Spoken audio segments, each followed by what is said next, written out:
we could just start welcoming everybody, right?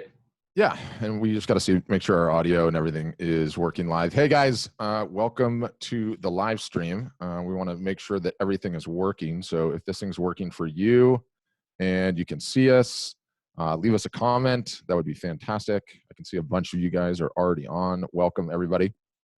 Nick, it's working. Why don't we go ahead and jump into introductions just to start off? Why don't you introduce yourself and then we'll go from there.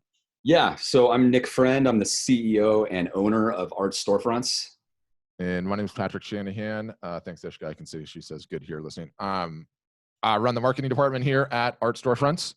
And thank you, you guys, for joining us for an extremely timely sort of impromptu presentation on the COVID-19 and the impact it's going to have on all of our art businesses. Now, why people are continuing to jump on, I want to show you guys, we've been getting better at these online presentations. And yeah, thank you for the likes and the loves. We totally appreciate those. We've been getting better at these things. And so here's one of the hacks that we figured out throughout the course of this thing. And you guys, as you start leaving comments, you'll see that the Messenger bot follows up with you automatically. When you get into the Messenger bot, go ahead and request the show notes. And what you'll see here is, oh, that's the wrong screen. Hold on.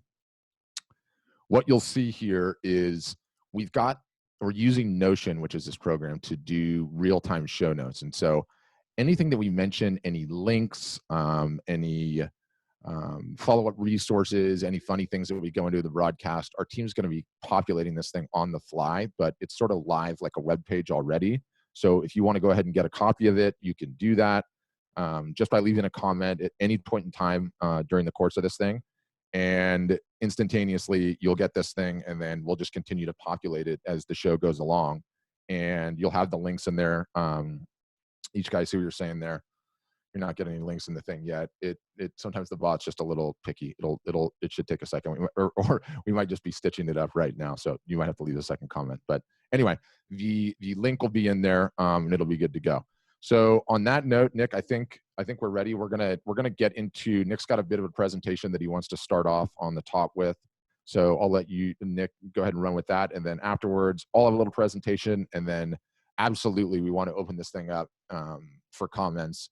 You know, this is one big scary monster that's coming at us. No one has everything figured out. So I think, you know, the fact that we're opening the discussion and at least starting the process to talk about, you know, A, the impact, and B, what we can do to set ourselves up to succeed in this next clip of time. It's something that's weighing extremely heavily on Nick and I's mind, and how we can best outfit our customers and prepare our customers to do all they can in this particular session. But again, no one's got it all figured out. So I think it's important to have these discussions. I think we're going to have more of these discussions going forward, and why wouldn't we? So Nick, why don't you start with your presentation, and then we'll go from there. Okay, sounds good. So I'm going to go ahead and share my screen. Just confirm when you see it. You're good. You just got to go full screen. Okay. Yep. You got it now? Yep, we're good.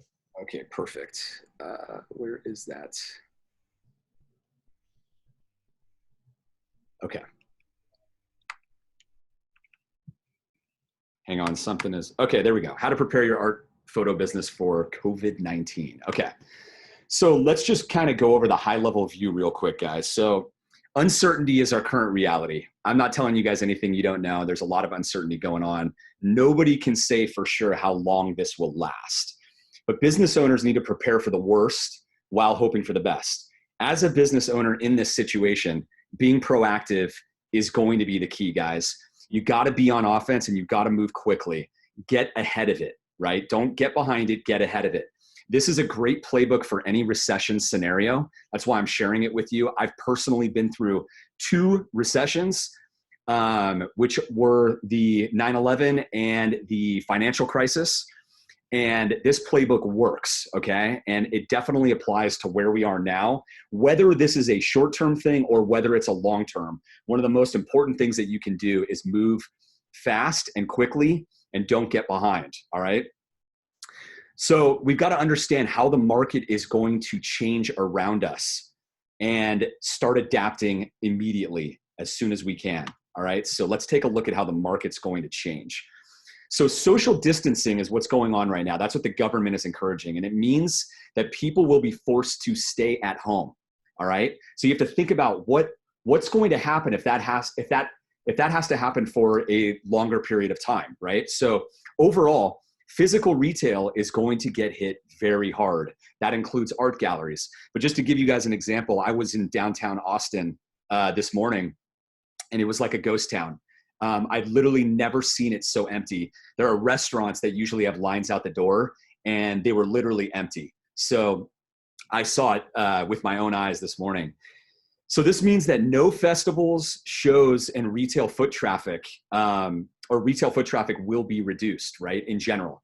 So, spring art fairs, summer art fairs, we can't, shows, farmers markets, anything that's in person, even the type of foot traffic that galleries are used to and that they rely on, you can't depend on that. You don't know if those are going to be completely canceled outright.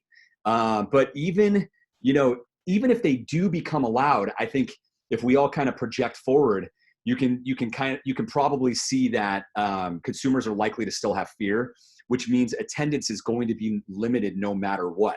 So on the other hand, though, usage of phones, computers, and TVs are going to skyrocket. There will be more internet usage than at any time in history, and I guarantee you that's going to start this weekend and into next week. Social media consumption will soar, all right? People are sitting at homes. They're not going to have much to do. And so, their consumption on these devices is going through the roof. It also means that online sales are going to explode in every industry. E-commerce is going to explode in general because there is no other choice. You've got to buy everything and get it delivered. Your ability to go to stores is limited and so forth. So another thing to recognize here is that people have canceled vacations. They're not eating out, etc. All right. Businesses have canceled travel, trade shows, and this is not by choice, but by force, right? So there actually is money to spend. Businesses are actually saving this money. And yes, they're going to be economically impacted, and consumers, are going to be economically impacted, but they are saving this money. So there is actually money to spend here. In contrast, when you think about like the financial crisis in 2008, there were mass layoffs happening, the banks, all these companies were going out of business right out of the gates. The economy was not in a healthy position. And it was a demand problem, right? Right off the bat, it was a major demand problem where people didn't want to spend. But that's not the case right now. People are not, they're not doing it by choice. They're doing it by force. So what you need to do now. So it is no longer optional, you guys. You need to become as good as possible at selling art online, at marketing online. This is where the market is and will be for the foreseeable future. Your online marketing strategy and your art gallery website are now more important than ever. If your business has been relying on offline sales, or if you just haven't taken the online part seriously enough, now is the time to make that mindset shift. This is not a time for phoning it in, which most people have done or are doing. And what I mean by that is you might be doing some online marketing. You've done a little here, you've done a little there, but you've been leaving a lot on the table. You haven't put all the effort into it. You haven't been looking at all the details. You haven't been squeezing that orange as much as you can. Well, everyone's going to figure out soon, guys, in the whole industry, that the online market is the place to be, because if you can't sell anywhere else, you got to be online. And if you've been making a living as an artist or making some decent income, you're going to try to go where the market is, to try to compensate for that. So competition is going to rise. And let me just tell you, I already say that the online marketplaces, those places are so overcrowded, and I don't recommend really participating in those anyways, because whatever is easy to do, everybody does. Those are just going to get even more overcrowded as everybody just thinks that all they're going to do is just upload their art to different websites, and that's where it's, that's going to make everything happen. But we know that's not the case. But by taking it more seriously now, by giving your energy and attention to the online space, you will be a level above the rest, all right? And what you want to do now is audit your own situation. Take what I've said here, audit your own situation later today, identify your current weak spots, and create a plan to fix them, okay? And most of the time, this is going to be mental, your mindset, which has been holding you back. And I think that's a really big point that I want to talk about for 1 second. Normally, the reason that people are not, way more advanced online, or their sales are not much better than they could be, especially if they've actually been selling well offline, is because they really haven't focused on it enough. For some reason in their head, a lot of people feel like, oh, maybe art doesn't sell online, or it hasn't sold online for me. Really, I mean, the reason for that is you've probably been doing it wrong, or you've definitely been doing it wrong. And it doesn't mean that art is not selling online. It also means that, maybe you've just kind of been lazy about it, or you haven't wanted to do it. You kind of look at it like, it's a lot of work. It's a lot of work. This is not the time for that. This is the time to look at like, okay, why have I been talking myself out of doing this? Why have I not wanted to do it? And again, get on offense, get ahead of it. Look at what you can do, what's ahead of you, and do those things. Learn what you need to learn. Put the time in, put the effort in, and do it sooner rather than later. So summing it up, like everything else, this is going to pass. Okay. This is, our country and the world has gone through major things. This will pass too. But it was smart to become great at online marketing 5 years ago. So you're doing now what you should be doing now. You should have been doing anyways. You should have done this 5 years ago, because the future is online, but you have the chance to do it now. And that's why it's worthwhile. This is only going to further the growth of the online market. As more and more people are buying more and more products online, it's going to push every single industry more online than ever before. So the fact that you're going to focus on this now is just an investment in the future anyways. It's smart business. And this lesson shows us that if you only sell in person, your business is exposed from something like a pandemic. Likewise, if you only sell online, your business is also exposed.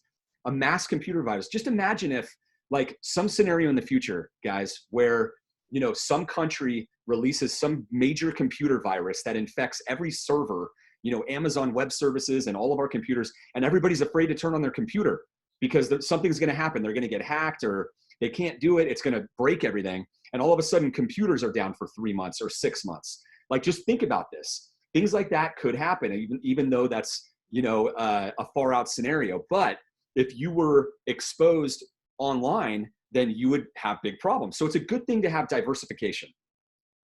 And by becoming great at marketing online, your business is going to come out of this much stronger when things finally recover. So let me tell you that when I've gone through these other recessions as an entrepreneur, a lot of stuff happens, right? Like, you do these things, you get aggressive and you go on offense, you fix your mindset and you just start going after it. No excuses. That's always the best strategy. The people that don't do that and the companies that don't do that are the ones that struggle and usually end up going down. And so what ends up happening is you're one of the people that are around and are doing well when things finally recover. And then there's always an upslope in this recovery.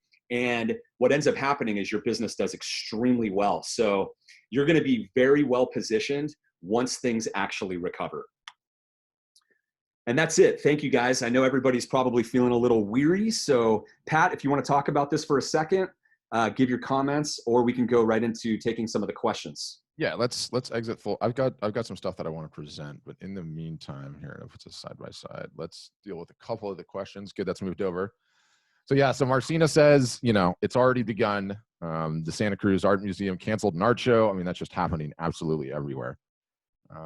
We've seen a ton of it. I actually have an image in the show notes that shows somebody sending an email. And I think, like, I didn't get to say this directly, but I think that you have to operate as a business owner. You're not hoping for this, but you have to operate right now as a business owner under the mindset that everything's going to get canceled.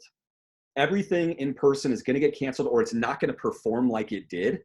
And that's the right mindset to have, because you're going to focus on the other part of the strategy, which is the only thing that you can really do if people can't get out in person. So if things turn around and, a cure comes out and we're all good, great. But otherwise, the right thing to do is to, prepare yourself for the worst. What could actually happen? Yeah, so I've got one question here that I want to deal with that I like. It's from Christopher Cates, and Christopher says, I feel like nobody is going to be spending money on art in either person or online. The economy is crashing, and art is unnecessary.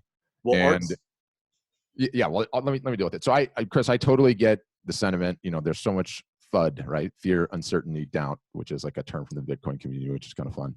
But, let's just say that's the case, Chris. So what? So what? So what are you going to do? Like, maybe art doesn't sell this entire time, and that might be how it goes. Nothing sells. Maybe everybody's hoarding cash and just trying to make it, getting by bit by bit.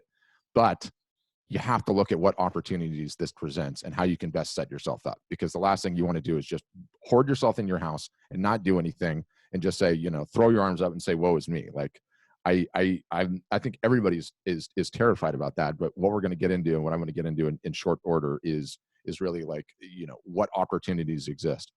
We've got another question from Marcina. Well, I'd love to touch upon that though. Yeah, go.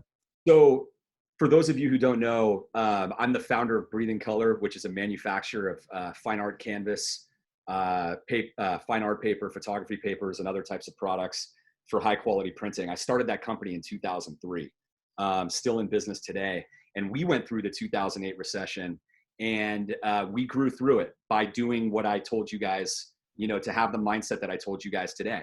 But what I will tell you, Christopher, is people bought art through the 2008 recession, and that situation was way worse than today.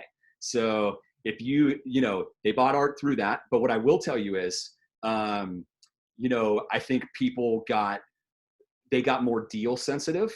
They got more price point sensitive.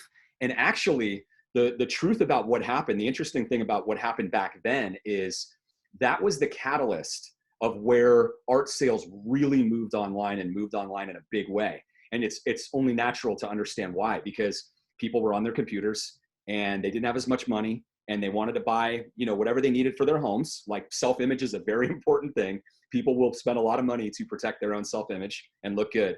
But they said, you know what? I'm not going to go down to that gallery anymore. I'm going to go online and see if I can get something cheaper and better. And what people found is that instead of, buying something for $700, they could get something that was amazing for, $475 or $500.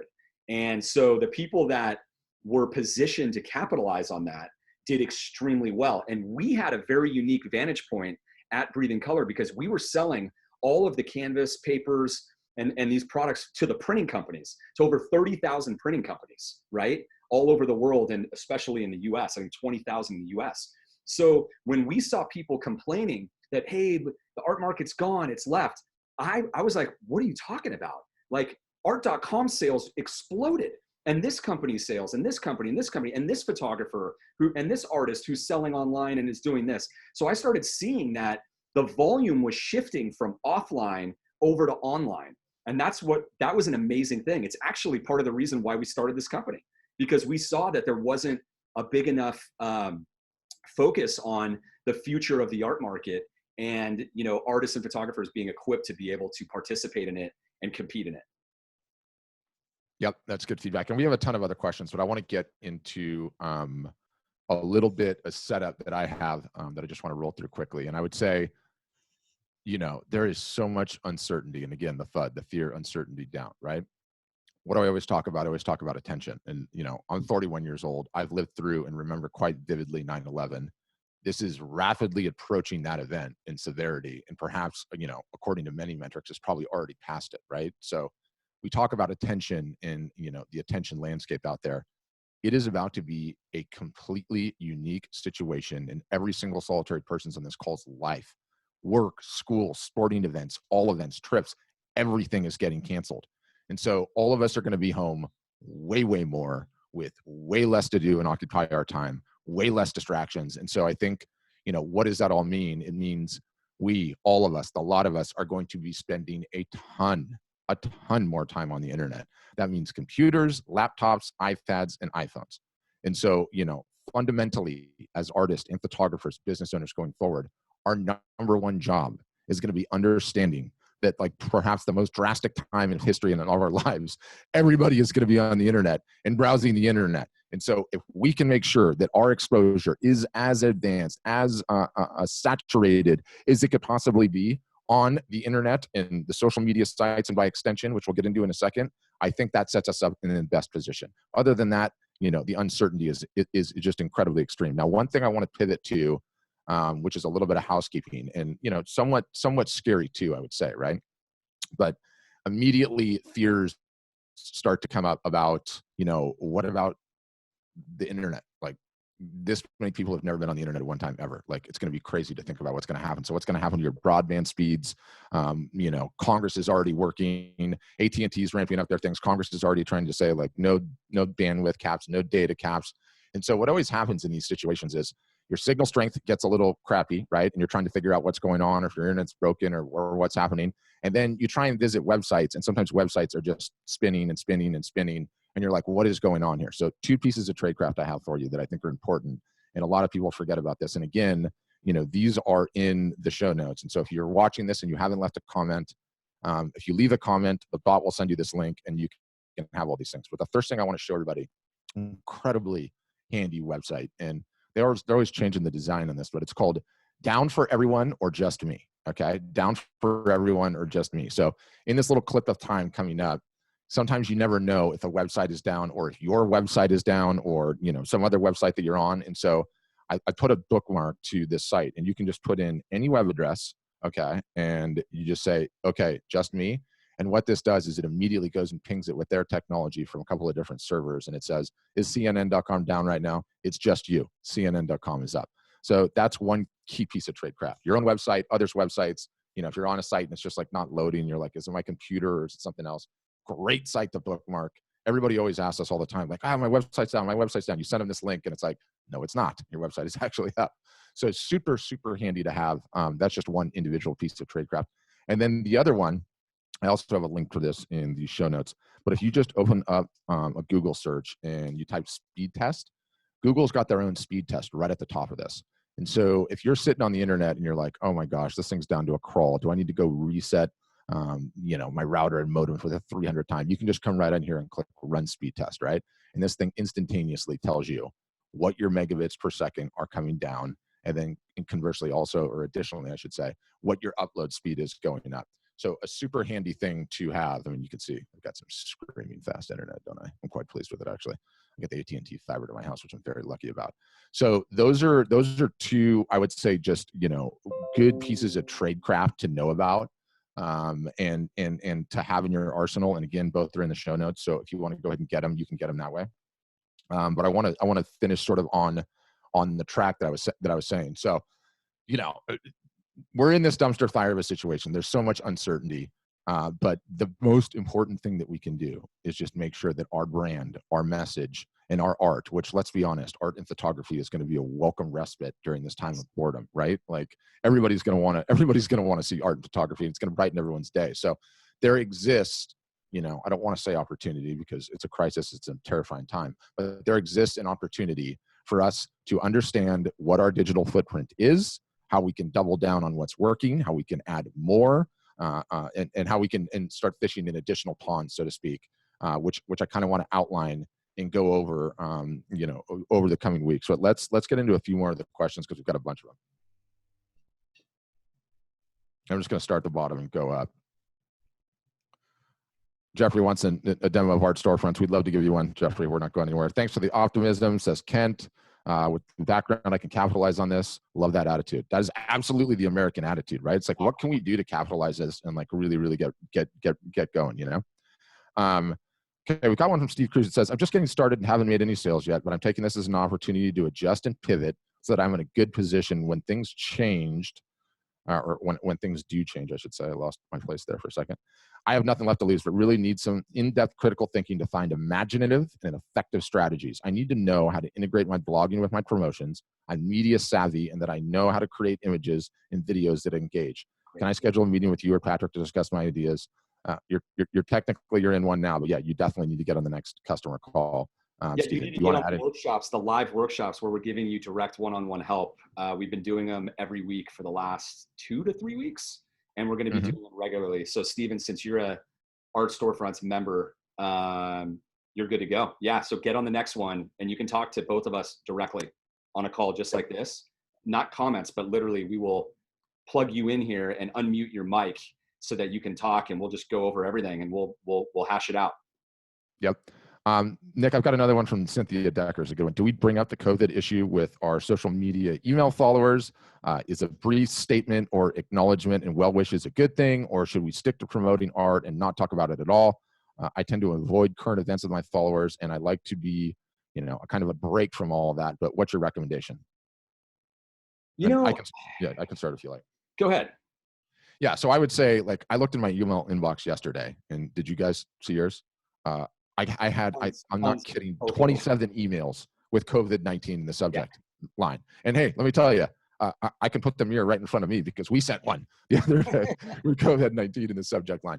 But yeah, everybody is water skiing behind this thing. The technical term for it is newsjacking, which is an interesting little piece of history. It's just a good marketing lesson, so I'll tell it and it's quick.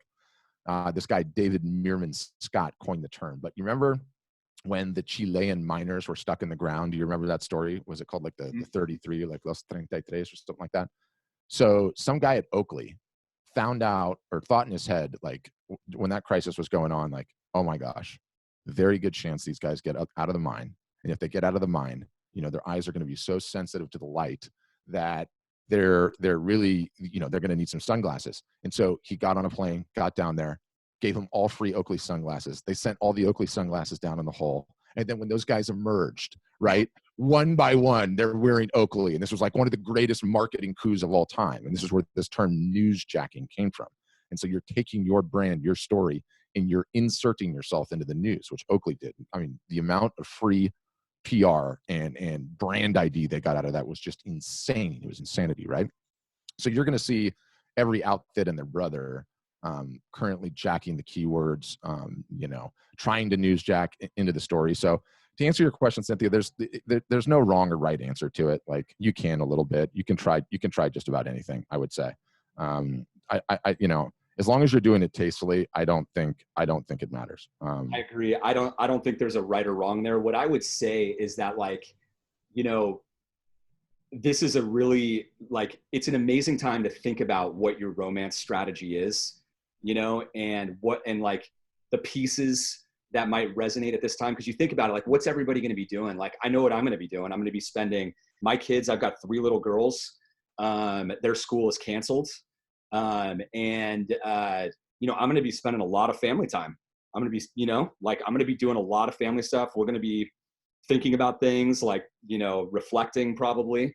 And so people will be with their pets. And so if you can think of, ways that your art and your story behind a piece or your inspiration, can be sent out to warm the hearts of people that are, thinking what everybody's thinking, then I think you've got a really, good opportunity to resonate, and be like be the relief, be something that, brightens their day during these weird times. I think you totally have an opportunity to do that. And I think if you do it really well, I think it'll resonate so much. And, some memories are going to be created during all of this, right?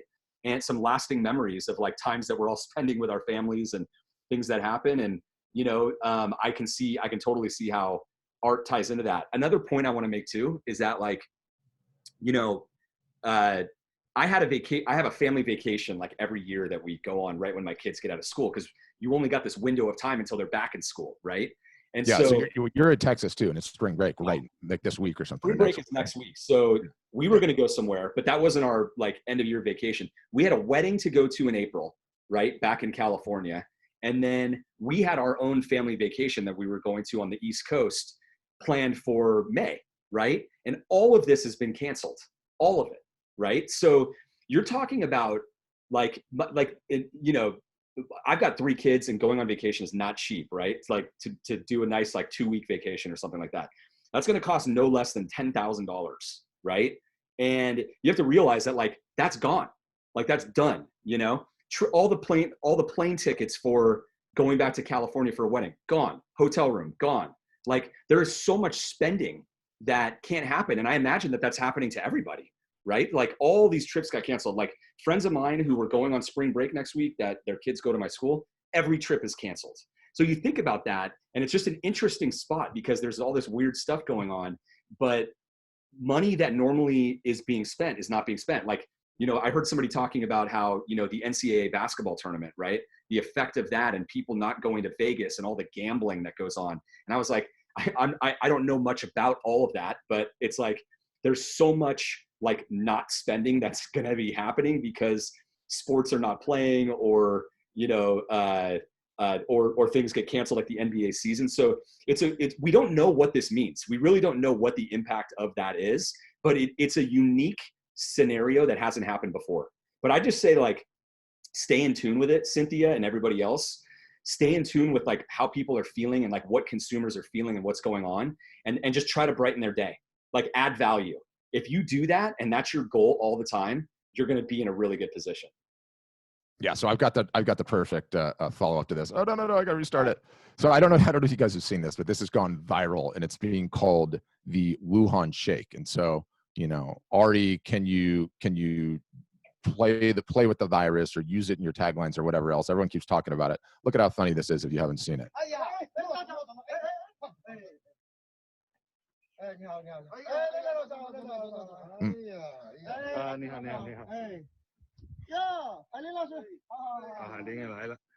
Yeah, so is that how it goes now? So that so that thing went massively viral, right? Like massively viral. And there is a good creative way, right, to kind of make fun of the situation, so to speak, or like poke fun at it a little bit, right?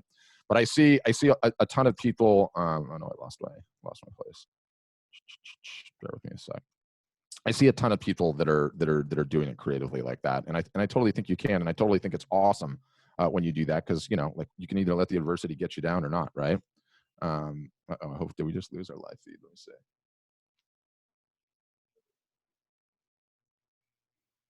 I think we lost it. Are we still live? Can somebody comment if they still hear me? No, we lost it for sure. Dude, we had so many people on. God, that was amazing. How did we lose it? I don't know. Not sure. Just got to get it back up. Give me a sec. Does it let you reconnect? No. So it's like a new post? Yeah, it ends. Yeah. That's so cheesy. Yeah.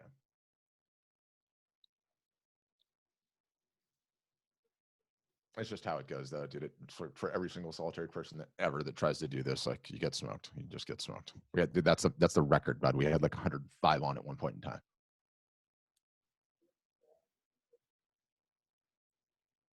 Boy, that really sucks, though, huh?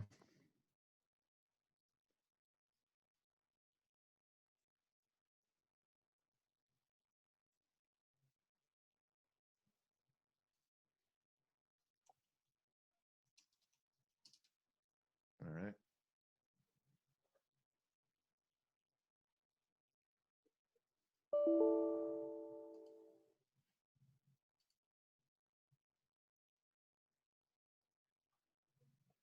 All right. Are we back? Looks like we're back. Let's see. Okay, good. We got back up. We sort of lost all our comments, which is totally a bummer. Let me see if I can get back to them. I've got it on my phone here from the past post. Do we want to wait for people to get on, or is everybody automatically back on? How does that work? No. They're all off. Some will find it, some won't. It's the best we can do. I mean, these things just happen. There's nothing you can do, But let's just start dealing with the comment one at a time and see where we go. Okay. If you've got them, I'm scrolling up. I'm reading them because I just want to see which one would jump out to me. We should be focusing on making our art an experience. Emily Kalina said that, and that is exactly right. Tim Dardis, where do you think email becomes unwanted by potential customers? Once a day, once a week, month, day? That's the frequency question. Yeah, we really get this question a lot. People are really afraid of over emailing. It's funny. We at Art Storefronts, we send an email every single day. And what did we do? We started off with like one a week, didn't we? One a week, then 2 a week, then 3 a week. And then we noticed that all of the top marketing, marketers out there and marketing companies or, whatever, were sending stuff every single day. And I think the realization from that was just that, nobody's seeing the emails. There's 20% open rates. And so while you think you really are hitting somebody every day, you're not. Now, I don't think that you should be You're not every single day. Yeah. I think that, once a week is like if it were me, I'd probably do once or twice a week, you know, maybe once a week. And then, but it depends on what you've got. You got to like, if you've got value to give and a story to tell and something that's entertaining, like you can do it more often, you know? So that's just the truth. Yeah. And I'll let you look at the comments, Nick, and then I'll deal with, the same subject.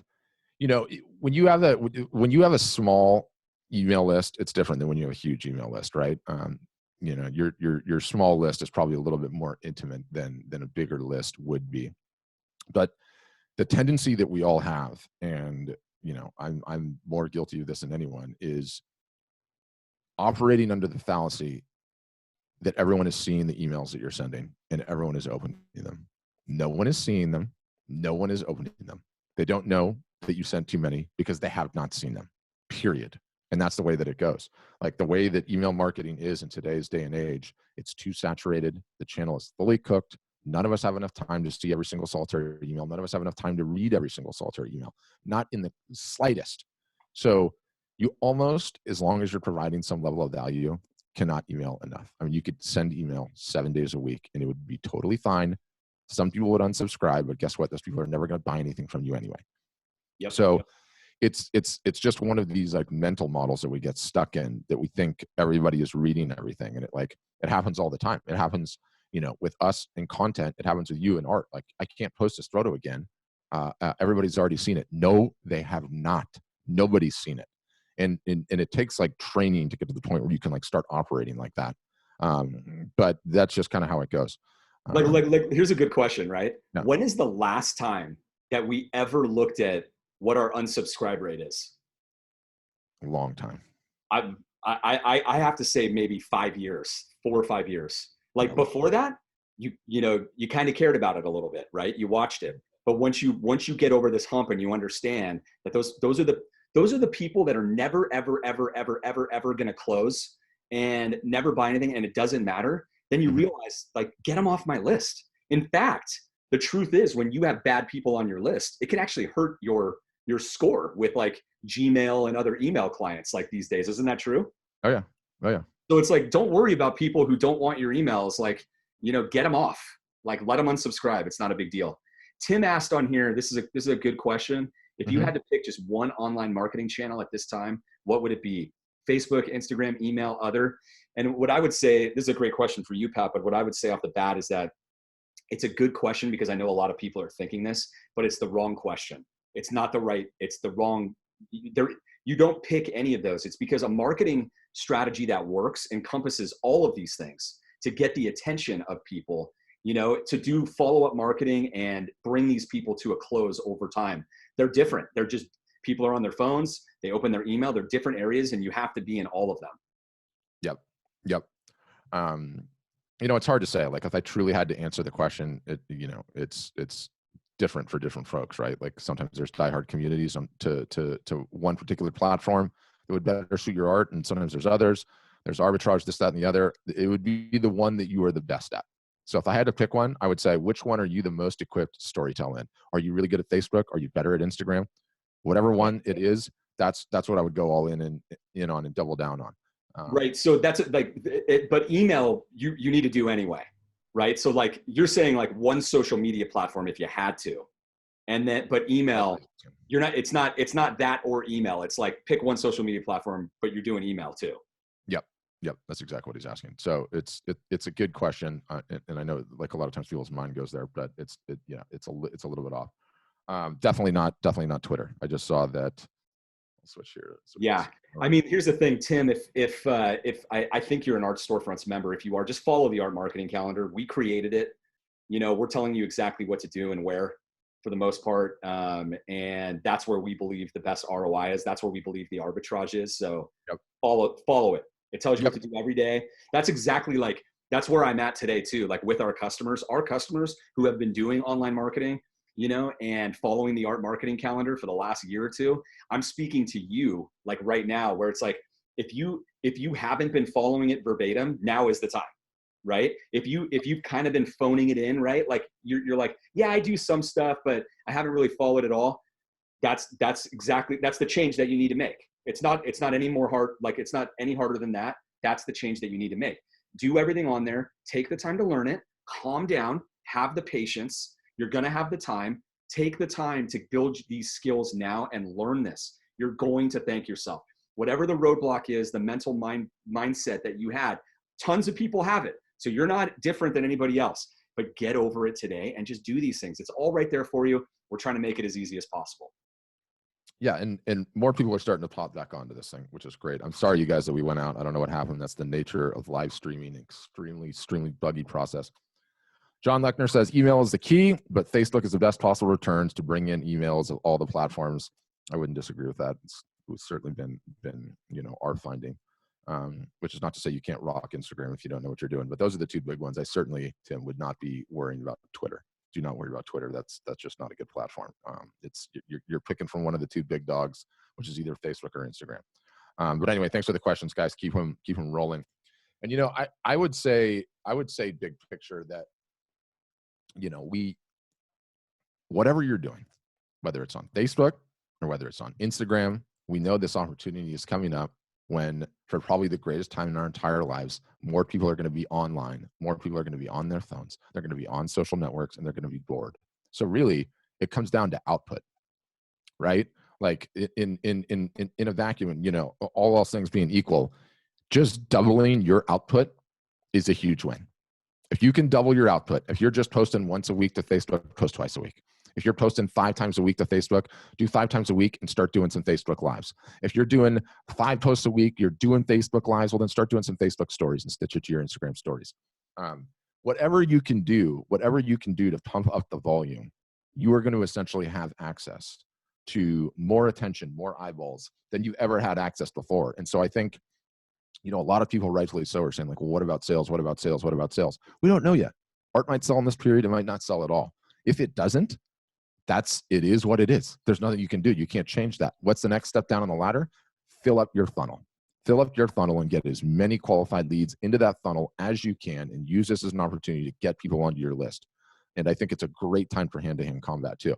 But, in terms of increasing your output, I think that holds true whether you're on Facebook. It holds true whether you're on Instagram. If you're on Instagram and you're not posting and you haven't figured out how to do stories yet, now is the time. Figure out how to do stories. Double your output, triple your output, and then really get into the hand-to-hand combat aspects of it too. And we can talk about some of those, what they look like tactically, because I think it's kind of important. But we mentioned this in the last video, and a guy had posted this in our forum, and many of you have probably joined on Instagram or followed Art Storefronts on Instagram. And please do if you don't. It's art_storefronts on Instagram. But if you do, if you follow us and you look not like a bot but like a real person, guess what happens? Somebody on our team sends you a message. They send you a message and they say, hey, thanks so much for following us. Why don't you check out our podcast? It's one of the top rated podcasts. Here's a link. We do that to every single solitary follower. Why?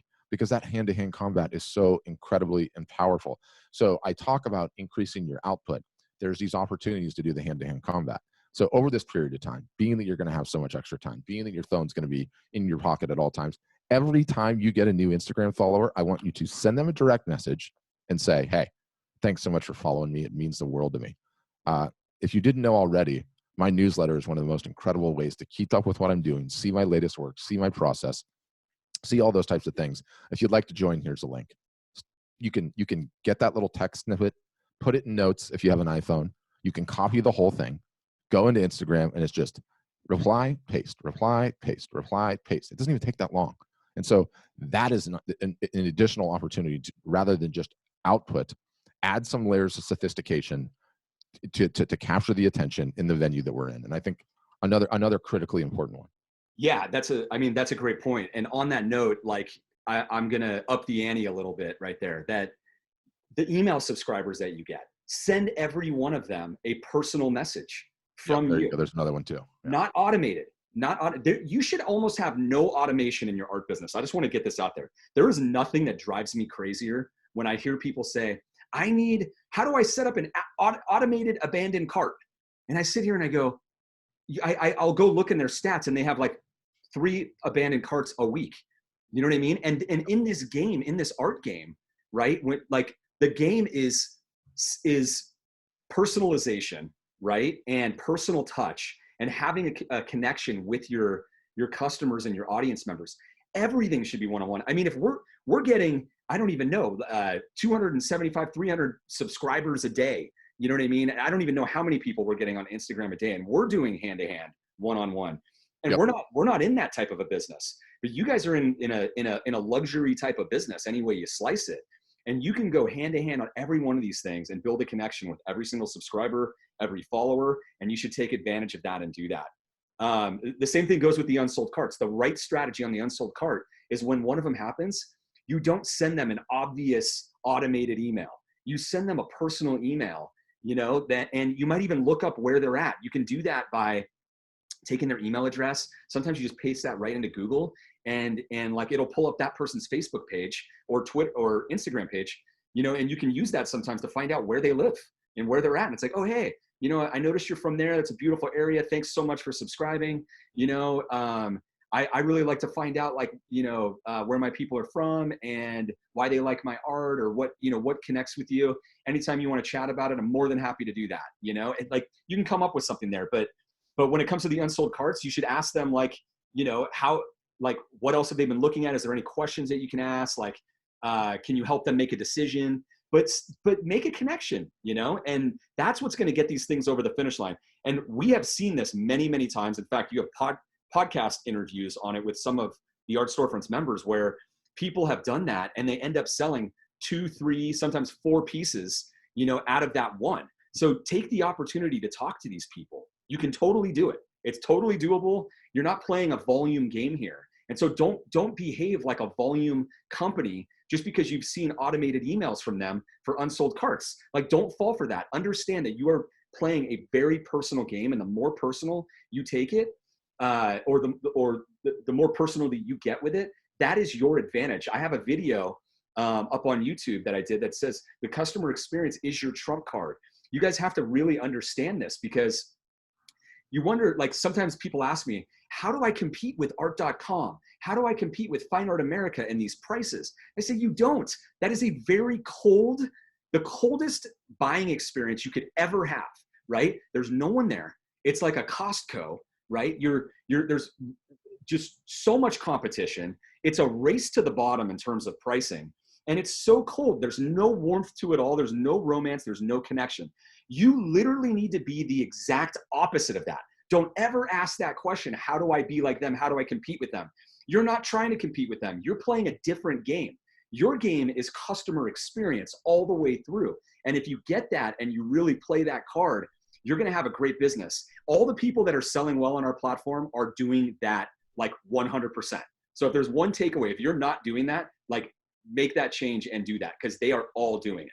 It is all customer experience. I mean, some of our best sellers have told me, I know I'm going long here, but some of the people that are selling the best on our platform have told me that, like, the people that buy their limited editions, the people that buy their originals, they are on a text message basis with. They text back and forth, right? That person feels like they're, you know, the artist is their friend. Like, that's the game that they're playing. And I'm sitting here and I'm going, wow, you know, no wonder you sold $100,000 of originals this year. You know what I mean? And you're selling prints and limited editions. Like, you're playing the personal experience game. And us consumers, we want to know the artist. That is such a cool thing for us, to have a connection with the person that created the piece. We can brag about it at our cocktail parties when we're sitting in our living room. Yeah, hey, I know that person. I know that person. They did this and this. And like, I know that artist. They're phenomenal. They're, you know, this was their inspiration behind the piece. We love that. Yeah, so good. And I've got the perfect anecdote to this. And it starts with, I had to go take my wife's car to the dealership, and this dealership has like a really snazzy technology system, right? But before I get into that story, I got to take one step back and say the notion, this automated unsold to carts, right? Like, the only situation that makes sense is when you have such a high volume of them that you cannot individually respond to each one personally. That is the only situation in which it makes sense. And even then, it probably doesn't make sense. It's all built upon this notion that you can just throw something up online and magic. It's going to deal with all your customers, all the fish are going to jump into the boat. You're going to be out on Friday playing 18 holes of golf and going sailing on Saturday and not have to put the work in. There is no business that works like that. It just doesn't work like that. It especially doesn't work like that for a small artist, small photographer. The technology is there to assist you, but not get in the way of the personal relationship that you have with the customer. That is like the most important anecdote to it. And this dealership situation, I have the guy there that I like, that I work with and I trust, right? And this dealership has an incredible technology stack where you call up to make the appointment and they're like, okay, what time do you want to come in? I want to come in early. And they're like, okay, well, we have so-and-so. And I'm like, no, I don't want to deal with so-and-so. I want to deal with the guy that I know, the relationship, right? From that point out, once you drop the car off, you're on a text message basis, right? And so you're text messaging back and forth. Hey, this came up. Do you want to go? Do you want to get it repaired? Click yes. You click yes. Boom, the repair's in process. Okay, come pick up the car when you're ready, right? I show up again. I have a nice conversation. Oh, and they send me a link to pay for it. And so I have to pay for it right then and there in the app. Like, that is the perfect example, right?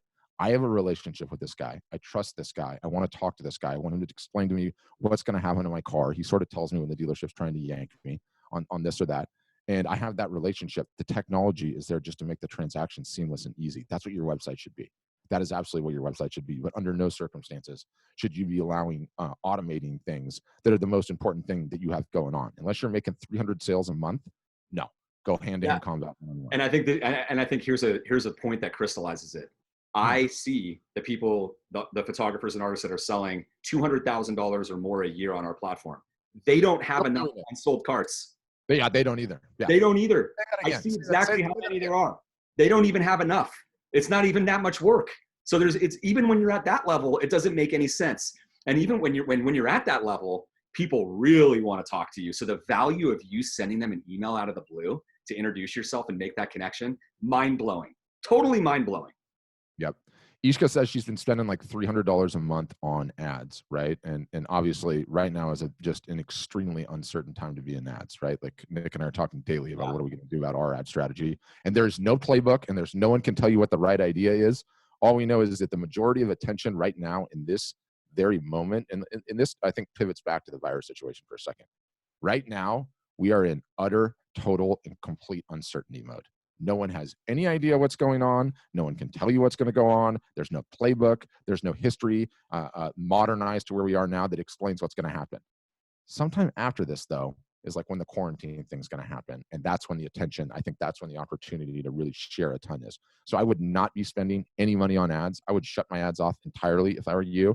And when I say doubling down on all the organic and free stuff that you can do. So this is the beauty when you're digitally marketing all the time, right? Because these situations come up in life, and sometimes there's an ad blitz going on for political reasons, and you want to get out of the ad market, right? Well, here's the great thing: you've been marketing consistently for so long, you've earned followers, you've earned fans, you've earned email subscribers. So what you do is you double down in the channel that you don't have to pay for right now. So if you're posting once a week, you should post twice a week. If you're posting twice, start posting 4 times a week. Start doing a Facebook Live. Start doing stories. Start doing more stories. That's the best thing that you can do in this time, and it's not going to cost you anything but your time. John gets it. John says, abandon cart is the dumbest tactic possible for an artist. Totally agree. Tim says, you're doing one-on-one. I think I can do it too. Exactly, Tim. We're doing it. As Nick said, artists that are selling more on a platform than anyone else. I mean, we have access to a bunch of their accounts. Sometimes I see them in conversations on a regular basis, all of them doing hand-to-hand combat. Guys, all of you who are Art Storefronts members and have been for a long time, notice what we're doing. Like, look at what's going on with the product, with the consulting product, this business and marketing consulting. We are getting closer and closer and closer to you. We're not getting further, right? We're eating our own dog food. We're telling you exactly what to do. Why? Because it's the same reason that you want to. Okay. The reason is because we need to understand exactly how to provide you with the most value, where we're, doing well, where we're not, what else you guys need, what other consulting you need, what templates you need, what strategies you need. You win the closer you get. And I'm sure a lot of you guys feel a lot more connected to us. You feel our commitment to you. And so like, if you get what I'm saying there, apply that to your own business. You can do it. If we can do it, you can do it, because you guys are playing a much smaller game. It's not hard to do. And I really think if your heart is in this in the right place, you're going to love it. Because I love talking to you guys. Like, it's very rewarding. Like, it's great. And like, it's awesome to be on this journey with you guys. And like, what's better than talking to the people who love what you created and learning from them and understanding like the types of stuff that they like and what resonates with them. And like, that's just pure joy. That's just pure joy. For sure. I've got a question from Linda Clayton Bear. Do you suggest lowering prices / doing sales or keeping steady in our prices?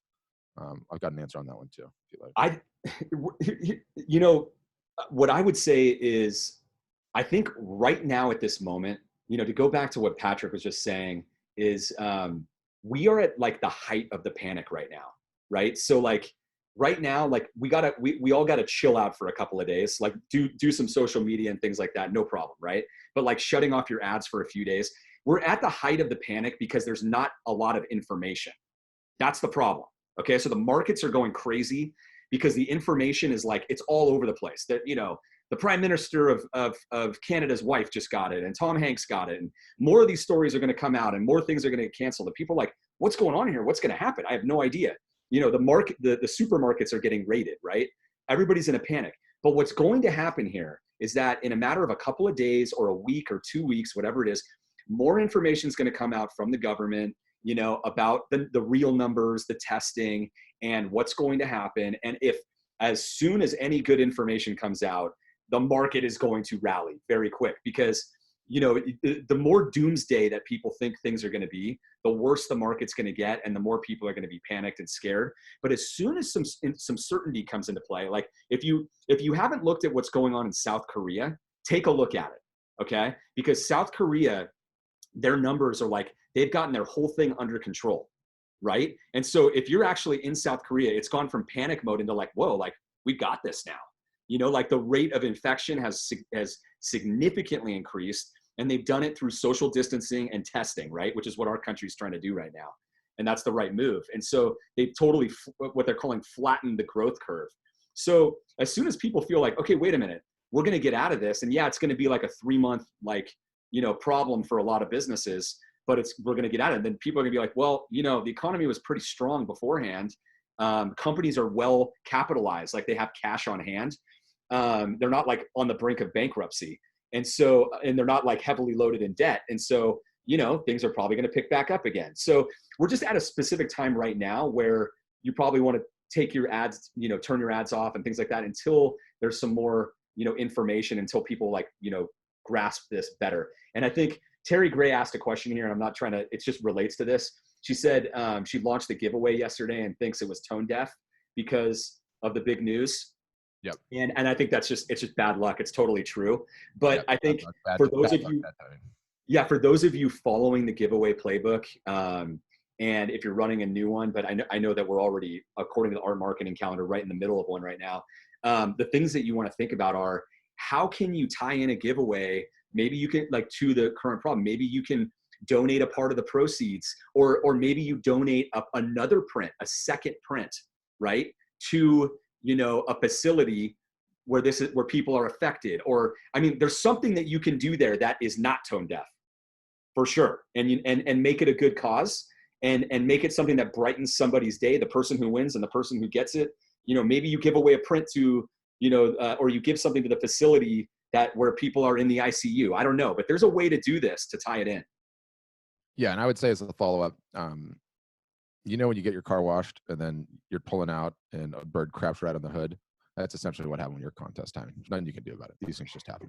The bird crapped on your hood. I'm sorry. It happens. Yeah, there's nothing you can do. There's nothing you can do. You just have to laugh at it. I've got another question here that I think is a fantastic one. And it's from Philip Heim. So avoid things like Mailchimp mass email and focus on individual registered email accounts and more personal interaction. God, I love this question. So this is something that no one ever talks about, right? Or very few people talk about. And we have our ESPs out there, and pretty much most of you guys use Mailchimp. ESP is email service provider, right? And because they're sending from Mailchimp servers, Mailchimp has a certain reputation score with all the big email inboxes, Gmail, Yahoo, Macmail, Hotmail. Is that still a thing? I don't know. Whoever else. And so when you send from them, oftentimes you're going to get a lower open rate and click-through rate than you're going to get from sending personalized email. So from your Gmail, your Yahoo, your Mac Mail, whatever. So knowing that is, I think, part of the battle. And then secondly, there is, of course, a time when you're going to send your newsletter. It still makes a ton of sense to do that through Mailchimp, especially if you have a good size list. If your list is tiny, I mean, I think Gmail lets you send 50 at a time, maybe 100 at a time. 100. So it could make more sense to send your emails even that way. But what we're talking about is, I think about golf, right? And you need to have a couple of clubs in the bag to be able to play the course, right? And so Mailchimp is one club, and it's a worthwhile one. But your personal email is incredible too. And so what Nick was making reference to earlier, what I love too, is when someone signs up for your email list, go and get their email, get notified by your ESP. Our app will do it, or Mailchimp will do it if you're posted somewhere else, whatever, and send them a personal email. Yes, from your personal email account in Gmail or Outlook or whatever it is that you use. Like, here's the equivalent. We send out emails every day, right? From Art Storefronts, like marketing@artstorefronts.com or something like that. And that could go in your spam folder or not. But I could specifically send you a personal email right from me. And the odds of that getting in your inbox are extremely high, because it's a one-on-one. It's not an email blast. And that's the best time to use it. And again, it's like, I go back to this, and then you're going to crack up when you see this comment. By this, there's no way you can get a funnier comment than this. I go back to this call it like a trope, whatever you want to call it, that we're stuck in, which is the internet and my website and my email is all magically just going to be awesome, and it's just going to take care of everything for me, and I'm not going to have to talk to anyone and not have to see anyone. And it's like, that is so busted. It so doesn't work. It is a cancer that is going to kill your business. Stop thinking like that. We all have to, right? Because it's so easy to hide behind it. We weren't doing videos like this a month ago. Where were we? We weren't doing it 2 months ago. And if you have that mindset, I guarantee you are doing way worse than you could be. Way worse than you could be from that mindset. Yeah, so it's just a super slippery slope and dangerous thing to be. So the whole thing is like, hand-to-hand combat is the way to go. The personal relationship is the way to go. Any way you can get there, and it is so not the conventional wisdom out there. It's automate everything. Automate this, automate that, automate this, automate that. You don't have to do anything. You don't have to touch anything. No, take as much back as you can. So here's the conventional wisdom, right? Yeah. Like follow those big companies and have automated unsold carts. Why? Like, it's like the only reason anybody did that is because they had so much volume they couldn't keep up with it. But the right move is to do it one-on-one, right? Like other conventional wisdom, like, I'm going to go sell art online. I'm just going to go upload to the websites, and my art will be online in. Oh, that's another one. Yeah, Yep. To all the marketplace websites, and my art will be online and ready to sell. And let's see. Yeah, fish are going to jump into my boat. I'm going to make a lot of sales. Do you understand that every person on the planet is doing that? When it is the easiest thing to do in the world, it's the one thing that's never going to work. Guaranteed, right? Like, you will never make good income doing that. Like, don't do what the conventional are doing. Usually, those are the lemmings that you're following off a cliff. There's no SEO firm that's going to automate customers. Okay, fish don't jump in the boat. There's no magic directory listing business that's going to list you on 500 directories and drive all this traffic and sales. Fish do not jump in the boat. There's no automating email that works. Fish do not jump in the boat. There's no automating anything. Stop automating everything. You got to look at this comment though. I mean, this is real. I'm cracking up. So Linda Clayton Bear says, I just in all caps, followed up with a recent buyer per your suggestion a couple of minutes ago, and all caps, now I might be looking at a commission for their space. all while on this broadcast. That's pretty impressive. You're kidding. That's awesome. Yeah. If that's seriously, I'm blown away. So if that's serious, we got to send. Hold on. I've got that. What was her name again? It's Linda Clayton Bear. But I got to show up. If that's serious, awesome. She's getting a shirt. You're getting an Art Storefront shirt. Oh, he's got it right there. Beautiful. You're getting one of these, Linda. We're gonna reach out to you or to give us your size. I'm hoping that you're an Art Storefronts member. We're sending you one either way. But drop a comment so we can get in touch with you. Or just do it in the bot too. But if that really just happened, that is shirt worthy if I ever have seen anything. And you know what? Do you know what I love the most about that? The thing I love the most about that is going back to my presentation earlier and talking about, like, you got to execute, you got to get on offense right now. She did it while we were on this live, right? And that means every single one of you that are on this call right now, like right now, like you can do it right now while we're talking. Like, start emailing people who just bought from you, you know, and or subscribe to your list in the last couple of days, like, or who just followed you on Instagram. Like, start doing these things. You know, that brings up another good point, right? Like, after somebody buys from you, you know, making sure that you send them a personal thank you. And if you're an Art Storefronts member and you use the detective, you can see what other products on your site, what other images they looked at. And you might even offer them a deal. Hey, I saw you like these other ones. Is there any chance you have any other wall space and you want these? I'm more than happy to make you a great deal since you already bought something, right? And you can upsell, you know, maybe 1, 2, or 3 more pieces. And we've seen that happen before with people who, you know, I think it was Kim Virgil on your podcast where she sold an original and then she drove to hand deliver it. And she brought 4 more with her at the same time. And she ended up selling all 5 on the spot, even though that person only bought 1. You got to hear how she did it, because that story is so genius. Like, she had some trick crap to it. Chris, will you get that podcast and put that in the Notion doc so people can listen to it? If you haven't listened to how she did this is, I would never ship another print in my entire life if I could just deliver them all by hand. Chris will put it down here on the list so you guys can listen to it. But just amazing, again, hand-to-hand combat. It's just hand-to-hand combat in person, hand-to-hand combat digitally. That's the abstraction point, right? Like, you should be doing it on every opportunity you can, and the ROI is there. Yeah, you're gonna love this one too, because we've actually been talking a ton about this. And so Cynthia Decker said, I invite local good buyers to my home to shop my in-stock artwork. They loved it, and so do I. So Cynthia, we've been literally talking about this like the last week, in the sense that, what if this quarantine lay low thing stretches like a month and a half, 2 months, 3 months? Like, you know, you're for the good of America, you're just going to lay low to slow the spread of this thing. Like, you know, I recently had to we had to film some stuff that we're going to unveil here in a little bit, for media types on your websites to spice it up. And I kept having to go to a studio to film it, right? And we were like we were paying the filmer and paying the studio rates. And then Nick and I had a discussion. It's like, why are we doing this? It's such a pain in the butt, the driving over there, all the rest. And so I had some guy just come and drywall the inside of my garage. And over the next 3 days, we knocked out all the filming that would have taken a week at a studio because of hours and all the rest of it.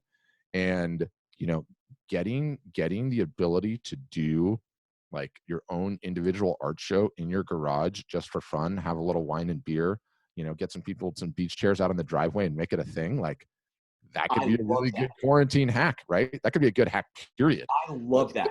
Yeah, I mean, I think like that's the type of stuff we got to start getting creative on, that might work, you know, during this crazy uncertain time that we're going into. So I think it would work. I think that could work any other time. Like, you actually can have your own art gallery at home, right? Like, you roll out, you know, if you set it up in your garage, you pull out the cars or whatever you got. If you got a garage, if you can do it in the house, even better. But you can actually have an event at your house. Now, if everybody's quarantined, they might not be able to do that. But another thing I thought about was, you know, take a bunch of your pieces and do like a gallery show with your camera, with, you know, on video, and Facebook Live. Yeah, Facebook Live, exactly. Do or it Instagram Live it. Or Instagram Live. The reason you want to do that is because Facebook is going to give you a lot more organic reach if you do it that way. But walk to each piece, tell the story. You know what I mean? Like, you could tie it into the way that everybody's at home, and you're going to give them a gallery show. Hey, do that for me. I would actually love to see a gallery show. In fact, Cynthia, I'm a big fan of your work. I love your work. I'd love to see a gallery show of yours. I would watch it. And so I'm just saying, there's a lot of you that I like your work. And if I'm sitting around like, and you're going to be doing a live show of your work, like, that's pretty entertaining. So there's some cool stuff that you can get done here to hack attention. Yeah, I would say 2 things there. One, Chris, put a link to Cynthia's website in the Notion doc too, so people can check out her work. I always like closing the loop. I saw another comment here that I want to talk about briefly that I liked. So John Lechner says, the most unscalable tactic is for every single customer, I send a handwritten postcard featuring my work to say thank you, and I use a real postage stamp. I think that's awesome. I love that. So I think that's a great one. Now I just lost my train of thought. Oh, Chris, in the Notion doc, will you also put and we're switching over to it now so I can see it. I see you've got the podcast in there. Good. And by the way, for those that just got on, if you missed it, all you have to do is leave a comment and the bot will follow up, and then we can send you this thing and you can get links live. But make, yeah, so you can see her Cynthia's website just got populated in there. But make a list too. Like, this is one of the things that I think that we're going to keep while we're having this call, we're going to keep a running list of, which is, sorry, it was on the wrong camera angle. Oh, no, we're back. We should just make a list of all the unconventional things that we can potentially do, during, let's call it the COVID woo flu. That's a fantastic idea. I think the garage / house, if you're amenable to letting people in your house, sale is a fantastic one. I think the virtual / Facebook, Instagram live with the phone is a fantastic one, right? So just make a rough list on the document, Chris, and just you can start adding them in one at a time. And this is not going to be the last one of these things that we're going to do. And that's the other thing that we got to announce, that all through this period. Let me see. I've got our JPEG. Hold on, I gotta find it. Zoom capture. Yeah, and Jim Pescott, if you're listening, I'm a fan of your work too. He does pointillism, style painting. Like, go live. Like, I would like to see how you are doing that, because it totally fascinates me. Yeah. And so I have up now, like, we're going to be, Nick, I've got the JPEG up that's got our schedule. So we're going to be going live every Tuesday and Friday for a chat just like this. Basically we're calling it art business consulting, for lack of a more creative term, live. But any questions you have, talking about strategies going forward, throughout this entire quarantine time, or whatever we're dealing with. So you can just plan on it. It's just going to be on our Facebook page at those times. You can pop in, pop out, watch what part you want, leave a comment. We're going to be doing the same thing with the resources that you see. There'll always be one of these Notion docs so that you can just get everything right afterwards. I love this Notion. It's like sort of a, just an instantaneous web page, which is really sort of amazing. So we're going to be doing that all the way through, for the foreseeable future, right? And while we're talking about that, we should also pivot to the fact of, like, it's just so incredibly powerful. The live broadcasts, okay, and whether we're talking about Facebook Live or whether we're talking about Instagram Live, you could make an argument that Periscope on Twitter, if Twitter's your jam, all of the social media networks, okay, Facebook, Instagram, Twitter, Pinterest, any of them, they really only have one metric that matters to all of them, and it's time on site. It's time on site and how engaged and what type of a good time people are having on their platform. So Facebook wants everyone to spend more time on Facebook. Instagram wants everyone to spend more time on Instagram, Twitter on Twitter, Pinterest on Pinterest, any of them, all of them. This is true even for the, what's the tick for TikTok, for Snapchat. Although Snapchat's really in the depths these days. So why am I bringing this up?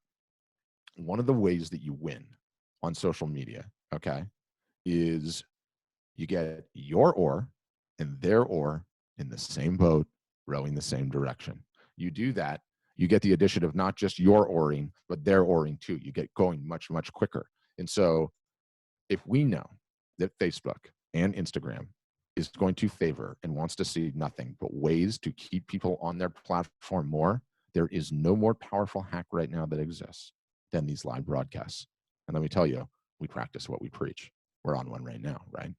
So if you have the ability to do live broadcasts, and we'll get into the technical specifics of it, what you're going to see is it's going to be like the old-fashioned days. Remember when we used to have Facebook pages and we had 100 friends and everybody would see every update? That is essentially what's available to you if you're doing Facebook Lives, if you're doing Instagram Lives right now.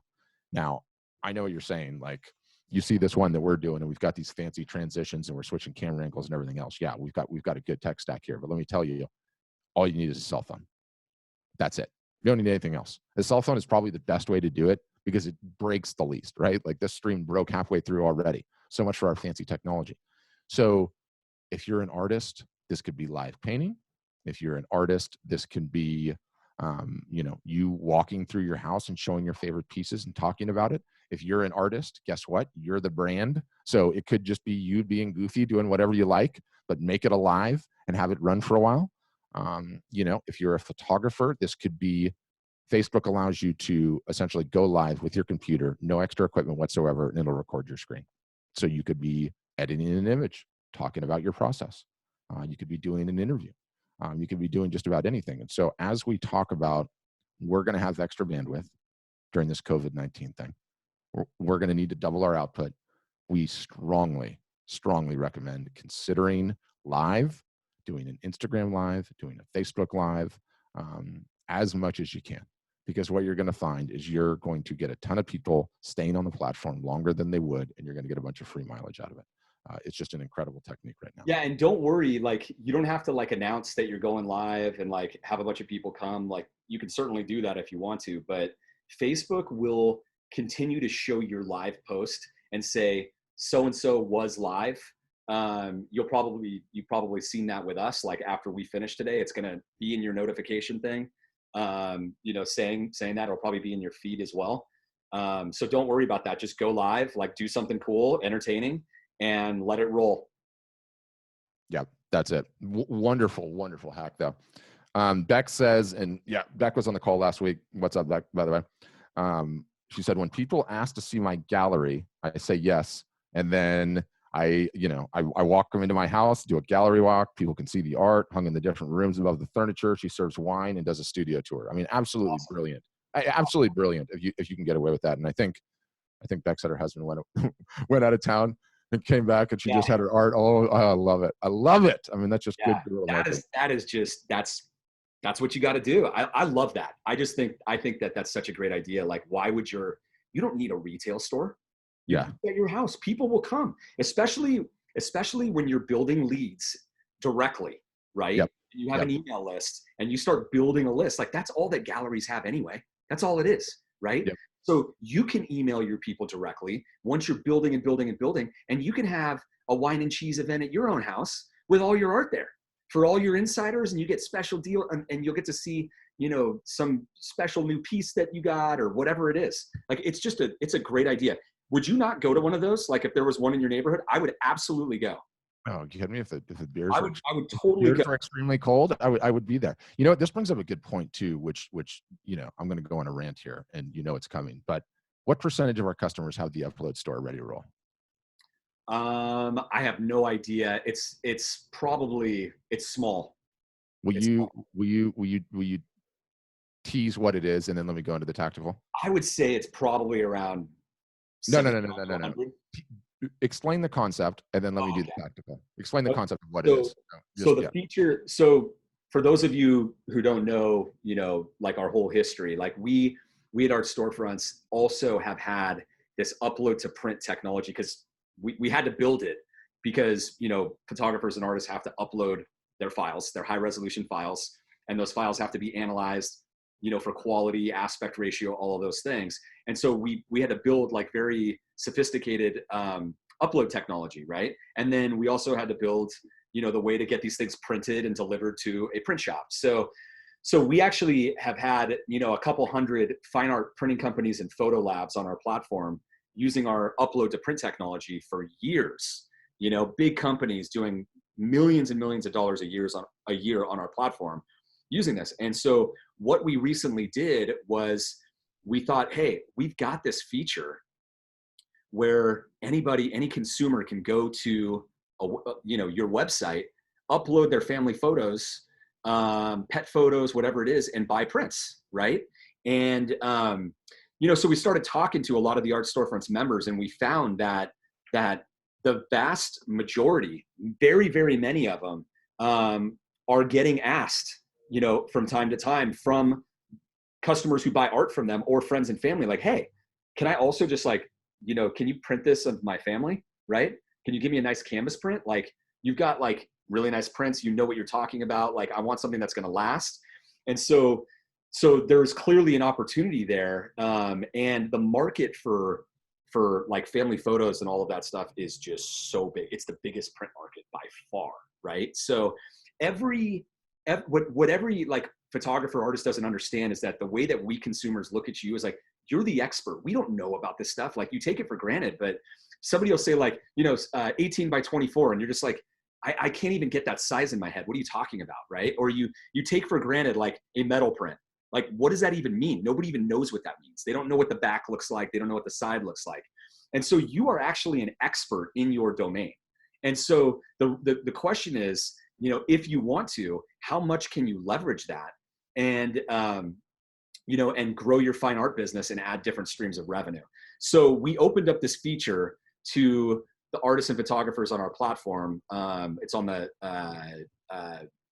top plan, and you know, anybody can launch an upload store.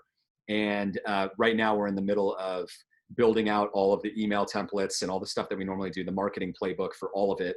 And we're actually running it for one of our customers, or we're going to start, I think, next week. I guess we'll figure this out. Maybe we'll change that due to the current situation. We'll push it back a week or two. But anyways, yeah, so we're going to build out we're building out the whole thing so that everybody can, you know, launch it and take advantage of it and add a new revenue stream. And it's totally hands off, right? You don't have to do anything. You basically leverage your knowledge and expertise. Somebody uploads, buys a print, they get the same quality that you get, you know, that you have, and it drop ships directly to them. Yeah. So let me do the combination play, right? So, and I'll use Beck because she was one of the last comments. So let's say Beck is going to run that show in her house, right? If I'm running that show in my house, all my art's on the wall, and then I'm going to have a table in the garage. And the table in the garage, okay, is going to have is basically going to be a sample kit of all the materials. And it's not going to be your art. It's going to be photos, right? It's going to be photos of whatever. And I'm going to have a fine art paper, and I'm going to have a metal, and I'm going to have an acrylic, and I'm going to have a canvas. What am I missing? Wood. Am I missing anything? I think that's it. Yeah, pretty much. Yeah, and a wood. And there's going to be printed on all of those family photos. They're probably photos of my family, right? And I'm going to say the second to last person that just left a comment was Sky. I'm going to say, hey, Sky, you know, this has just been one of those things that people have been asking me about for a long time. You know, you have all these great photos, and what do? They sit on your hard drive. You never end up getting them printed. If you do, you like go down to the Costco or the Sam's Club or some other place. You don't even really know if you get good quality, or you're sending it to some site. I do this for a living. I print for a living. And so I got tired of people asking. So one of the new things that I'm doing is, look, on my website, all you have to do is come, say, upload your photo. You can go through the entire ordering process, and the print will get shipped to you. It'll be insanely high quality. It's using the same people that I use, and I get a small commission out of it. So if that's something that you want to do, any questions that you have, what medium should I use? What size should I use? If you think this is a good image, this is just something that I'm doing now. And it adds a revenue stream. And every one of our customers are going to have the ability to do that. It's added as a revenue stream. And you're essentially saying, hey, I'm actually like the local area expert on printing because I'm an artist and I sell prints. And you might as well leverage that knowledge. You're going to go to Sam's Club or Costco. Why wouldn't you just use my website and ask me questions along the way? And you could start building a viable business in that fashion. And not only that, it adds an additional, this is really like the most important part about this whole thing is it's going to give you another silo to your business. If you're a painter, mostly selling originals, barely selling any prints, guess what? Here's another potential silo to your business. Cost you nothing. Cost you nothing, right? Like you've got it. All you got to do is turn the technology on. And why wouldn't you attempt to do that? And I look at like all my family and friends, and they're taking photos all the time. Okay. They want some stuff on their walls. I have this intimate knowledge of this, right? Because I'm in this business. Why wouldn't I set my own up and just tell my friends, my family, like my wife's parents, like their friends, look, if you want to order something, I have the best printer in the business. I know the best media types. Send me an email and let me know what it is. It doesn't matter. I'll take care of it. No problem. Wife's birthday, no problem. Kid's birthday, no problem. Christmas, no problem. So I'm super fascinated about adding that particular revenue source to your business and bolting it on as another silo. And I love the silos. You're selling originals, fantastic. Keep selling originals. Okay, you're teaching art classes on the side, fantastic. Keep that silo. It's not so easy to make it as an artist or photographer. You got to have these silos. On the photographer side, you know, you're out doing the service side of the business. Maybe you're doing portraiture. Maybe you're shooting soccer practice. You know, maybe you're doing weddings, but then you're also selling the fine art. Here's another entire silo that you can add to your business. And don't tell me your family and friends would rather go down to Walmart or Costco or Sam's Club or somewhere else. They don't want to do that. They'd be happy to upload all the images to you and just say, hey, did you get the order? I did. Yep, it's going to be taken care of. It'll all be shipped to your doorstep. Sorted. I mean, it's an amazing little additional business idea. And I mean, I don't know, rant over, but I get fired up on this thing. Yeah. Well, here's the other thing too. Like somebody buys a piece of your art and it's like, hey, did you know because you bought, now you're an art customer, I'm going to give you permanently 15% off to buy, to turn your family photos into art products, of the same quality. So your whole house, has all of this stuff, and, we'll just take care of it all right here. So they get a special discount to get that right after the fact. So it's an immediate upsell that can happen right there. And another benefit, you can go back and forth, right? Like, hey, if you buy, certain amount of these prints, like, you can get a discount back. I also want to say too that, in the case of like Beck or maybe some other people, it may not apply. If you are like really focused on like high end, and all you sell is originals and they're very expensive, like this probably doesn't apply to you. Don't worry about it. Like, no big deal, But but you don't have to, but you should be aware of it, right? Like, exactly. You should be aware of it, because here's the other thing too. It's not like you might actually use it for another brand or something like that, right? Like it could be, you could start a separate site and even have that's not even associated with your fine art brand, right? Like you have it at your disposal. You can use it. You have that knowledge. You built that expertise, and maybe somebody else in your family or a friend runs it, and grows it. Like there's plenty of opportunity there. Avery Alexander Palmer is asking, how do I add that feature? Do we have a, how do you add that feature? In your site manager, in the pages section, click add page. In fact, can I just share my screen? I could show. Why don't you show it? Okay. I actually pulled up an example right here. This is one of our customer sites. This is what it looks like, right? So if you're on like the upload and print page, all of this stuff comes by default, including the FAQ, including this information. We tee you up with all of this, plus a price calculator tool right here, so that it's just totally turnkey for you. This basically explains the value proposition, like what makes you different. It's what Patrick and I came up with to get you, out the gate. You can modify it however you want, but it's a pretty good argument. And we think it'll resonate with the typical customer of yours. But the way to add it is you want to go to your pages section and then click add page. And then you'll want to pick store, and then, you'll type like upload store, click create. And then you got the option right here, upload store. So do that and you're good to go. And then you will, and now I'm just going to go back. You will see it in your list of pages here. I've got it right here. It'll also, another thing that you want to do, let me show you this real quick, is once you do that, you're going to want to click this super special button that we created. Go to info, and then right here, reset everything to Art Storefront suggested markups and settings, and click begin. That is going to give you, that's going to handle all your media type offering, like the offering that I'm suggesting you start with, all of the markups for you based on my research in the market of where I think your pricing should be, at least to start. So I've done all the research and the work for you so that you can just literally launch this in a heartbeat. I want anybody to be able to launch it and try it that wants to, really quickly. And then over time, if you start noticing that you're selling some and you get some revenue, you can adjust it however you want to, but it's literally that easy to launch. Yeah. And it just gives you such a leg up, like we're so sensitive right now to, you got it. Like, if you can, having some diversity in your business is tremendous. Like, whatever we have now, 3,300 customers, whatever it is, we're seeing the ones that are doing incredibly well oftentimes have the diversity in their business, right? Like, it's not just one revenue source. There's additional revenue sources, and each one is going to have a life of its own. Like, maybe you start this one out and you're really good at this one and you're going at this one for 3 or 4 years, and it starts at $1,000 the first year. That's all you made. And then the next year it's 5,000. And then the next year it's like 20. Well, that's like another $20,000 a year additional revenue source that makes you less dependent on your art, on your originals. And I love it. And then, also I get so fired up for the photographers, especially because if you're a photographer and you are in any aspect of the service-based business, which so many are, right? Like, whatever aspect of the service-based business when you are, you're out there completing the service sign, and you're trading dollars for hours, right? And your business in that instance, in that capacity, is no different than an online business, right? There's only 3 ways to grow it. There's more customers, there's AOV, average order value, and then there's repeat business after the fact.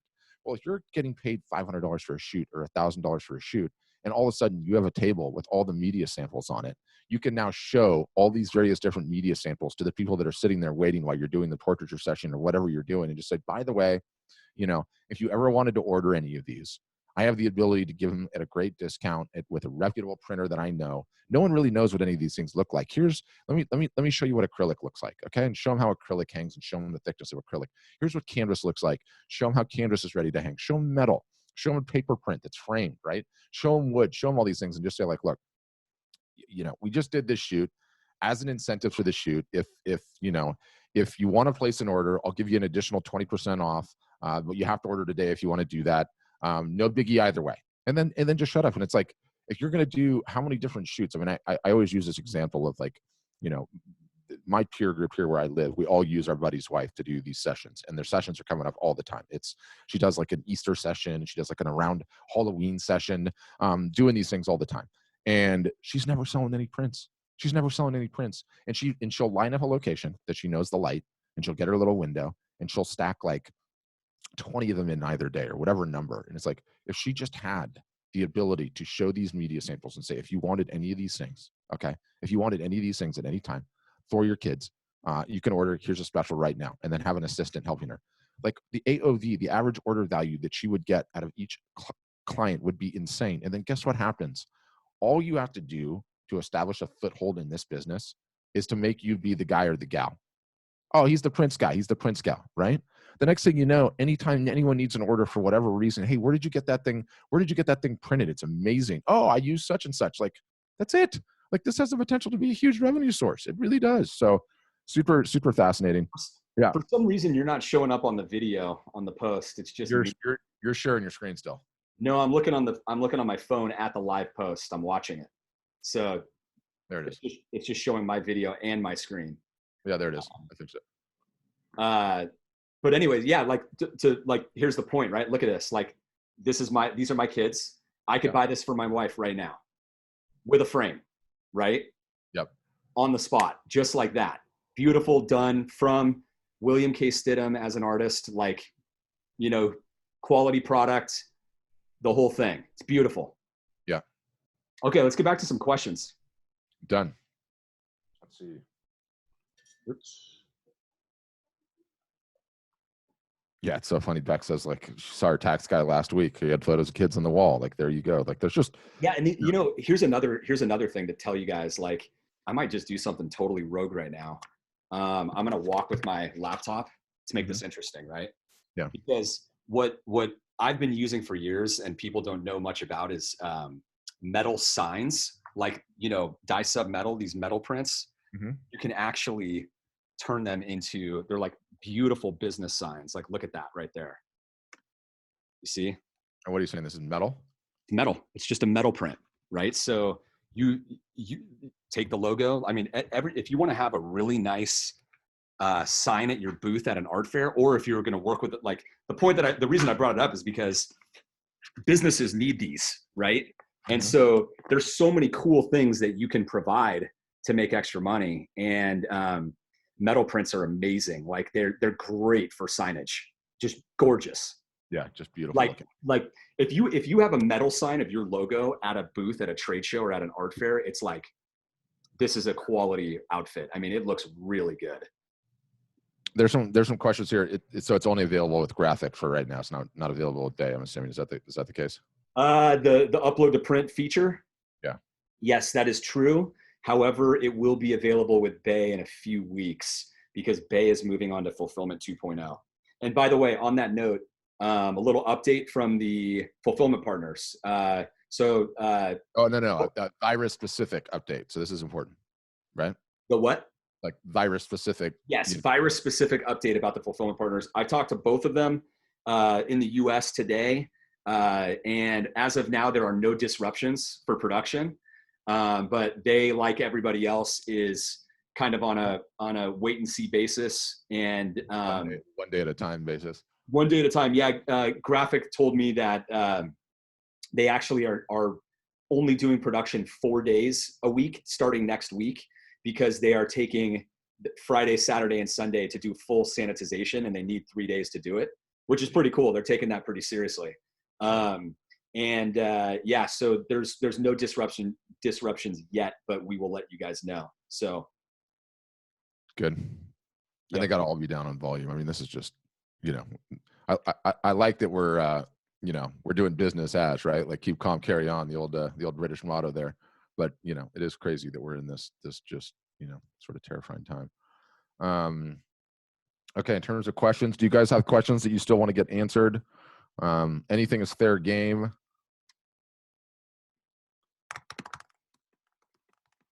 Yeah, Kimberly's thinking about Facebook and Instagram live broadcasts. Is there a rule to follow? Absolutely. Do one, and don't worry about rules. Don't worry about rules in the slightest. Do one. Just get one. It's like anything else. Like, you know, all these digital things. Like, you just have to execute. Don't get hung up on the details, which is like a natural human thing. Like, well, what about this, or what about the best time, or what about any of it, or if I just got this, it would be perfect. No, just turn it on. Start talking. Go for it. Just go for it, right? And see what happens. And you know, you're going to find that. Let me just qualify it for you, right? Like, so you look at the live broadcast we're on right now, and in the upper left-hand corner, it shows you how many people are on the stream. Now, on our earlier stream, we had like 100 people on at a time, or like 100 more. You know, that stream went out, technical difficulty. We started another one right up. We're at like 41, 42 people. 40 to get 41 or 42 people, okay? And we have a Facebook page with 60,000 people, 65,000 likes, okay? Because reach is so terrible, what it is, for us to put a normal photo or a normal post up and to get 42 people to be confirmed seeing it is probably not realistic. I'm gonna have to like look at the actual stats, but that is for a Facebook page, which 62,000 people on it, okay? So all of a sudden we're getting way more reach just as a result of going live. And so it is fantastic, that's the wrong way to say it. It's just a fantastic hack right now. It's a fantastic hack and a tactical thing that you can do to get additional attention. And the notifications that you see popping up all over the place, the fact that it pops up on the sidebar when you're on the desktop, there's just a tremendous amount of reasons. I say all that to say, don't overthink it. Don't overcomplicate it. Give it a shot. Even if you just have to dead stick your camera and say, hey, I'm just going to start painting, have a little bit of fun, do the painting, come over, see if anyone leaves a comment. If they do, say hi, and then go back to your painting. It's literally that simple. yeah, you could talk about what you're doing. Just Bob Ross it. Just Bob Ross it. Are you throwing out the Bob Ross right there? Are you dropping the Bob Ross? It's Friday. I mean, it's Friday. You can get away with that kind of thing. Fantastic human. Fantastic. Yeah. You can get away with that kind of thing. Okay. Any other questions? I'm trying to think if there's anything else that I didn't cover. I'm going to look at my notes real quick. Yeah, I mean, just live video across the board. Yeah, and then doubling, you know, again, reiterate doubling down, tripling down potentially on your output, and what you can put out right now is absolutely, and be just, you know, even if you just start today and you start thinking about it, like, you're going to be in such a better situation. Like, what can I start doing? You know, get the wheel spinning in your head, start marinating on these things, and see where you can get, right? Like, this could be 5 days. It could be 2 weeks. It could be a month. It could be 2 months. It's scary to think about all that, but, you know, put your mind to preparation on these things that you can do, and start challenging yourself to double down on the output. I mean, I guess our themes are: increase your output, whatever you're doing, do more of it, add on that extra layer. You know, if you've never done the stories, do the stories. If you posted once a day, post twice a day, just increase the output. That's number one. Number two, personalization is going to be the key during this entire period, as well as all the rest of the year. From now until further notice, personalization, not automation, is the key, right? Three, what would number three be? We need a number three. For no what? Third theme. I think we need a third theme. Well, the thing I was going to say as soon as you finish, the third theme could be stay tuned to this show, because we're gonna keep learning things, and we're gonna be watching and thinking and generating ideas about new creative, new tactical, given the current situation. And the situation is going to be different is it Tuesday? Is that our next show? Is that the set time, Tuesday and Friday? Yep. At 2:30 Central. Yeah. So 12:30 PST, 2:30 CST. yeah. So we kind of have. I mean, we're not on. We have a pre-plan for the agenda for Tuesday, which is helping those that are selling well online to take it to the next level and ramp that up. But we can definitely give some more love to coronavirus marketing tactic ideas, things that are happening, things we've learned. Yeah, and we're gonna get, like, no one has this whole thing figured out, right? So let's everybody be thinking about it. Everybody start executing on things. We'll see what works. We'll bring it back. We'll kick it around in the group, and then we'll talk about it here. If we got to get into the tactical, we'll get into the tactical, and we take life one day at a time, right? Like, what else are you gonna do in this situation? The other thing that I'll say that I want to pass to everybody, and I've already said this to like 10 people today. Various friends, various colleagues here and there. And it's this: take your moment to panic. You probably did yesterday. You probably were this morning. You read these articles, you see what's going on. You can get a little sad because things might be a little bit harder than they would be. Take your moment and then get over it and get on offense. That I'm trying to motivate all of you. I think it's one of the most important things. You will get over it, and it'll click. And I really want you guys to take this as like a learning lesson from me. I've been through this stuff before. It's all okay. And you just got to change your mind, get on offense, think about what you're going to do. There's probably a lot of things you're going to do that, that you didn't do before. I've told a lot of people, like, it's the take out the trash mentality, right? Like the CEO's taking out the trash. It doesn't matter. Like, you're going to do things you don't want to do. You got to have your mind in the right place and get on offense right away. Just get over it and get after it. I love it. I think we leave it there. Thank you, all you guys. Sorry for the technical glitch. We'll try to do better. But anytime it cuts out, we'll just jump right back on, and the replay is available. We'll update the show notes, and yeah, other than that, any closing? Next Tuesday and Friday, just a reminder, 2:30 Central. It's going to be every week until further notice. It's basically like a regular show. So if you want to mark that on your calendars, I would do that. The other thing too is, thank you for all the keep dropping comments. If you've listened to this, like, after the fact, obviously we're going to send this to our members. Drop comments. Tell us about what you liked, what you want to hear about next time, any other questions. We will be answering other comments after the fact. Our team does that, in the after hours. So please do that as well. Yep. On that note, everybody have a great weekend. Stay safe, wash your hands, all that jazz. Enjoy the weekend, guys. We'll be in touch. Be positive. Be positive. Yeah, we're clear.